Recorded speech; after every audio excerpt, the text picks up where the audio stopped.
Teddy Beaufour revient de loin. Le père de famille de l'émission Famille Nombreuse sur TF1 a donné de ses nouvelles sur Instagram ce jeudi 26 janvier, après son terrible accident de la route, en date du 5 novembre 2022. Souvenez-vous, le 5 novembre dernier, Teddy Beaufour prenait la parole sur son compte Instagram pour raconter son terrible accident de la route. Le week-end du 5 novembre, le véhicule du père de famille a été percuté de plein fouet selon ses dires. Sa compagne, Ophélie, avait raconté leur mésaventure sur les réseaux sociaux à travers un long texte. Teddy a eu un grave accident ce matin. Il s'est fait percuter de plein fouet par un automobiliste qui s'est déporté sur la gauche et à très grande vitesse, a-t-elle déclaré.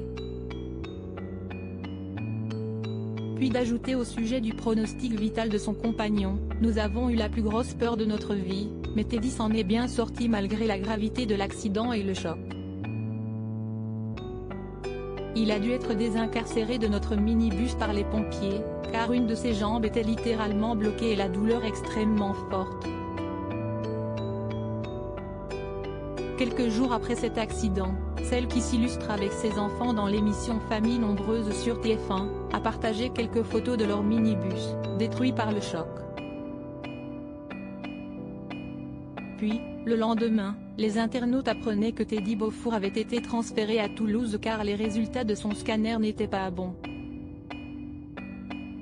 Teddy Beaufour partage des nouvelles rassurantes mi-novembre. Teddy Beaufour a donc dû être opéré parce qu'il était blessé à la jambe et la hanche. Depuis, le Gersois a entamé ses premières séances de kinésithérapie, à la maison. Dans un même temps, le père de famille avait porté plainte contre le chauffard responsable de l'accident. Ce mercredi 25 janvier, le candidat de l'émission de télé-réalité de la première chaîne a pris la parole pour donner plus ample détails sur la suite de l'affaire. Plus de 2 mois et demi après, on pensait que l'affaire était terminée. Et puis ils m'ont dit non, l'affaire n'est pas close, on ne vous a toujours pas entendu, il faut vous entendre, chose qui est logique, a raconté celui qui a fait une déposition le mercredi 18 janvier. Et ce jeudi 26 janvier, le candidat de 43 ans a annoncé une bonne nouvelle à ses abonnés sur les réseaux sociaux. Je suis trop heureux.